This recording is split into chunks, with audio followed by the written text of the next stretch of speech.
హేళనగా ఉంది. మీ ప్రెస్ అంతా ఉన్నారు. 16 నెలలైంది అధికారంలోకి వచ్చి. జనరల్ బాడీ మీటింగ్ 4 మీటింగ్లు కండక్ట్ చేశా. మీ ప్రభుత్వం నుంచి రాష్ట్ర ప్రభుత్వం ₹1 తెచ్చినవా? మేము అజెండాలో పెట్టేది మా కార్పొరేషన్ నిధులు. ఎన్ని కోట్ల రూపాయలు మేము మా అజెండాలో మేము పెట్టాం, మేము తీర్మానం చేశాం. కేవలం కుర్చీ అని పెట్టుకొని నువ్వు చేసిన బిహేవ్. 2వ మీటింగ్ జరిగింది, అక్టోబర్ 2 క్యాన్సిల్ అయింది. డిసెంబర్ 23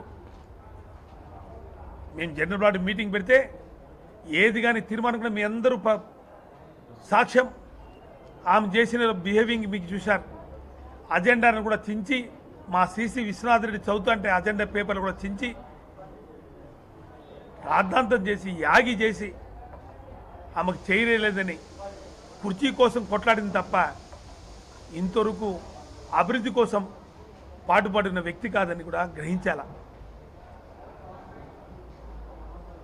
మొన్న జరిగిన జూన్ 20వ తేదీన జనరల్ బాడీ మీటింగ్ పెడితే ఆ మీటింగ్ రోజు కూడా శాసనసభ్యురాలు నిబంధనల ప్రకారం కింద కూర్చోవాలి, ఆమె పైన కూర్చోకూడదని మేము హైకోర్టు ద్వారా ఆర్డర్ తెచ్చినా కూడా అధికారులందరూ కూడా తొత్తుగా ఉండి ఆమె పైన కూర్చొని అధికారులందరూ మాకు మీటింగ్ రాకున్నా కూడా మేమందరం కార్పొరేటర్లం ప్రజా సమస్యల మీద చర్చించాం తప్ప ఏ రోజు కానీ మాకు సీటు గురించి కానీ మా అభివృద్ధికి నిరోధకులుగా మేము వ్యవహరించలే.